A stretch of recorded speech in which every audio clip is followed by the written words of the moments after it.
l'environnement. Ce jeune architecte a conçu et fait construire une maison bioclimatique, c'est-à-dire parfaitement adaptée au climat continental alsacien.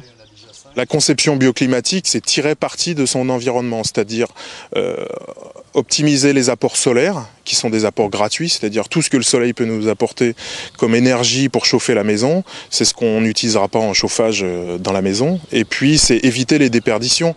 Résultat, un bâtiment bien isolé dont la façade nord est presque aveugle et les façades sud et ouest très vitrées.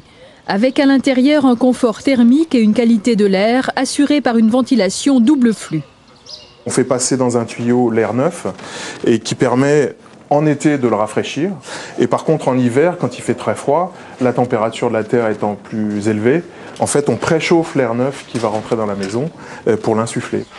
Une conception très proche de celle de cette maison passive allemande signée Weberhaus. Exposition plein sud, mais ici les murs extérieurs ont 30 cm d'épaisseur et les fenêtres sont à triple vitrage pour concentrer la chaleur.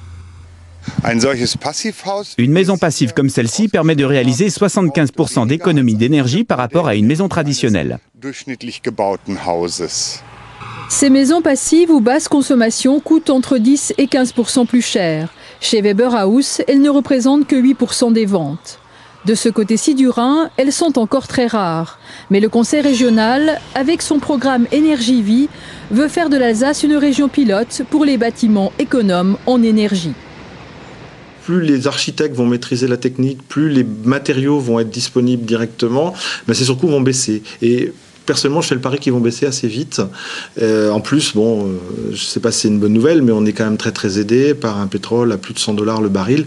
Ça fait réfléchir tout le monde. Donc je pense que ça va aller beaucoup plus vite. Même peut-être que la France devrait aller peut-être plus vite que l'Allemagne n'a été dans les années précédentes.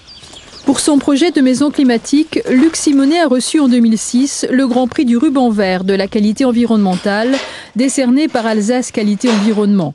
Lorsqu'il s'y installera avec sa compagne en août prochain, il en fera une maison témoin, histoire de montrer que l'on peut bien avant l'heure répondre aux exigences du Grenelle de l'environnement. Et on reste